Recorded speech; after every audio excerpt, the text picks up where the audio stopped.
Hi folks, this is video number 191 and the title is How the Flourescent Orange Law Came About in Pennsylvania. It started here in mid-70s. Lou Evans, Peter Brzezinski, Ray Massachesi, Ralph Anderson, Bill Kalanoskis and I became involved with hunter education, which led to the creation of the Russell Hill Sportsman's Club. Our hunter and trapper education program started with a class of 8 in the old Mashopin Dodge dealership building. Classes routinely became 100 to 120 students at the Tunkhannock Agriculture building. We rotated instructors between 2 rooms. We actually taught a double class. Certified instructors, we received reports on hunting accidents. There was a rash of woodchuck hunting fatalities. A hunter lying prone out in a field was shot from behind by another hunter who could only see the brown hair of the person in the field and shot him for a woodchuck. A farmer was mowing hay in a gully in his field. As he was traveling across the field, only the top of his head was visible from the road. He was shot and killed while driving his tractor by a person who shot him from the road, thinking he was shooting at a woodchuck. A third involved another road hunter. He shot over the roof of his car. Somehow he managed to shoot through the roof. He shot and killed his wife who was sitting in the car. Of course, there were other violations involved as well that contributed to the deaths. These reports really bothered me. I talked with the guys and we wrote up a resolution to present to the club. The resolution called for the mandatory wearing of a fluorescent orange hat consisting of at least 100 square inches of orange while woodchuck hunting. At our next club meeting, the proposed resolution was read to and approved by all in attendance. Next, the County Federation of Sportsmen's Clubs. The Wyoming County Federation of Clubs consisted of Factoryville, Nicholson, Douglas Hollow Coon Club, Tunkhannock Beagle Club, Mill City, Mashopin, and Russell Hill.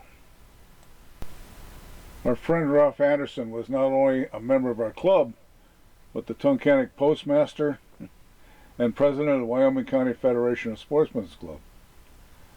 Ralph and I presented the resolution to the other club representatives. Their charge was to present it to their individual clubs for input and or approval. At the next monthly meeting of the County Federation, the votes were in. All the clubs unanimously voted for the fluorescent orange resolution. We then had to present it to the Northeast Federation of Sportsmen's Club. The statewide federation was divided into 6 divisions, the same as the Game Commission. We were members of the Northeast Division. The officers of the division would distribute the resolution to all Northeast counties and in turn all other local clubs. The votes were tabulated at the next Northeast Division Federation meeting. Also in attendance of these meetings were game commissioners, local officers, state reps, and senators. If I recall correctly, the Northeast officers sent the resolution to all their counterparts in the other divisions. The statewide meeting is held every 6 months. This allowed time for clubs all across Pennsylvania to consider the proposal. It passed. At the statewide meeting, the resolution was presented to the representatives of both the House and Senate Fish and Game Committees. The committees both passed the resolution that was then classified as a bill. This bill was passed by the full State House and Senate and then sent to Governor Milton Schaap for signing it into law. Shortly thereafter, it was modified from an orange hat for woodchucks, but also a minimum of 250 square inches on head, chest, and back combined while hunting big game. That would be deer, bear, and elk. There are now special considerations around turkey and archery hunting as well. Game laws, rules, and regulations are all looked at with three considerations in mind. Number one is safety. Number two is preservation of the species. And three is fair chase.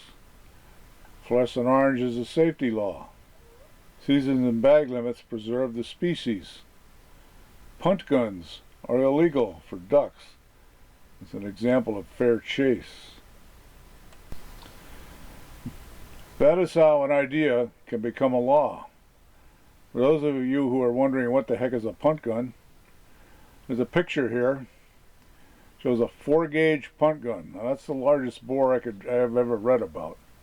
They were used by market hunters back in the late 1800s, early 1900s. You get a flock of ducks out on Chesapeake Bay, might be 500 to 1,000 ducks out there. Get 4 or 5 of these boats out of it, these great big muzzle loaders that had everything in it from shot to rocks and glass and nails. You flush a flock of ducks that big and touch off that big muzzle loader, and you had 5 or 6 of them out there. You could kill 200 to 300 ducks in one shot. That's why punt guns became illegal.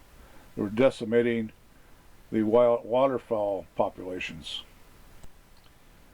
Well, folks, that's the end of my little story on the Flourescent Orange Law.